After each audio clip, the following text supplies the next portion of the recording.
جبکہ محمد عربی صلی اللہ تعالی علیہ وسلم کی ایک روایت یہ بھی موجود ہے کہ آقا نامدار، مدینے کے تاجدار، دونوں عالم کے مالک و مختار، حبیب پروردگار صلی اللہ تعالی علیہ وسلم کے دورے ظاہری میں ایک صحابی اللہ کے رسول صلی اللہ علیہ وسلم کی محبت میں مدینہ طیبہ تشریف لائے، جو حکمت کا پیشہ کیا کرتے تھے، جو حکمت کا فن جانتے تھے، جو حکمت کو اپنا کر کے لوگوں کی خدمت کیا کرتے تھے، مدینہ طیبہ میں آئے اور آ کر کے یہ خدمت یہاں انجام دینے کے لیے بسیرا کر لیا۔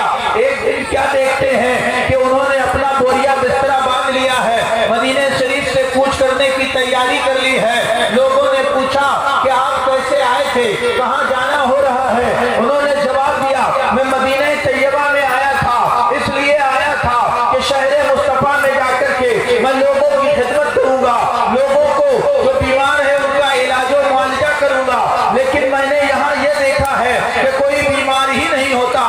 رسول اعظم، طبیب اعظم مصطفیٰ جان رحمت صلی اللہ تعالی علیہ وسلم نے ارشاد فرمایا، وہ قوم بیمار نہیں ہوتی ہے جو بھوک لگنے پر کھاتی ہے اور بھوکی ہی اٹھ جاتی ہے۔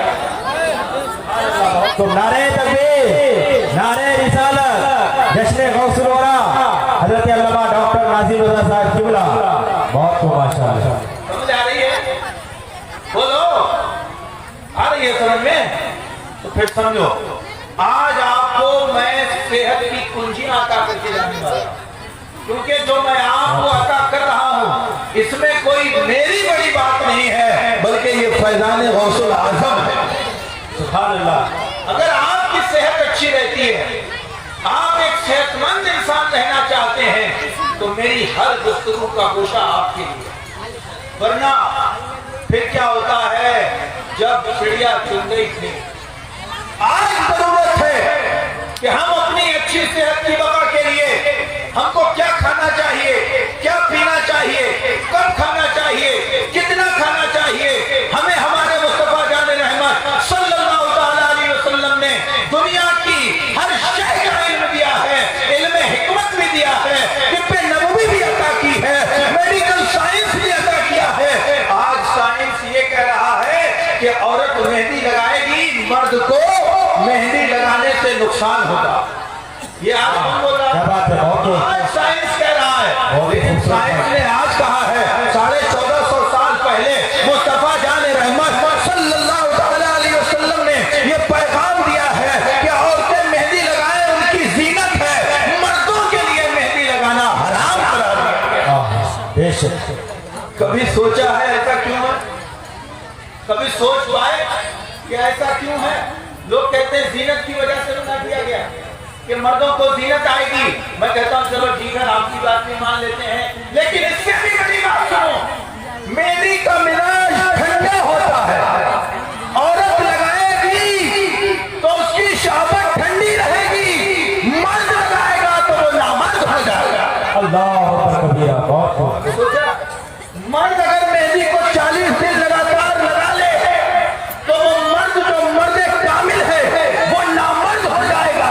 مصطفیٰ جان رحمت نے 1450 سال پہلے، مصطفیٰ جان رحمت نے 1450 سال پہلے یہ پیغام دے کر کے بتا دیا کہ عورتیں مہندی لگائیں گی، مردوں کو مہندی لگانا حرام ہے۔ بہت خوب، سبحان اللہ، سبحان اللہ۔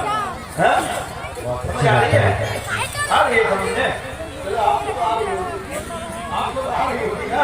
آپ کو آ رہی ہے؟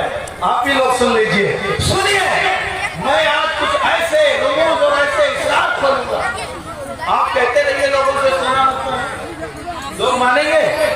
آپ کہتے رہیے سونا نہیں پہننا ہے، لوگ کہیں گے یہ تو مولوی صاحب ان کا تو کام ہے، یہ تو اپنا کرتے ہی رہتے ہیں۔ سسرال سے مل رہی ہے سونے کی چین تو ہم کیسے چھوڑ دیں؟ سسرال سے سونے کی انگوٹھی مل رہی ہے بیت المنت سے، بیت المراد سے، تو ہم یہ سونے کی انگوٹھی کیوں چھوڑ دیں؟ ہم یہ چین سونے کی کیوں چھوڑ دیں؟ زنجیر کیوں چھوڑ دیں؟ آؤ پیارے ہم سمجھاتے ہیں، مصطفیٰ جان رحمت صلی اللہ علیہ وسلم کی شریعت میں عورتوں کو سونا پہننا جائز رکھا گیا، مردوں کو حرام رکھا گیا، اس لیے کہ سونا پہننے سے مردوں کو نامردی ہو جاتی ہے۔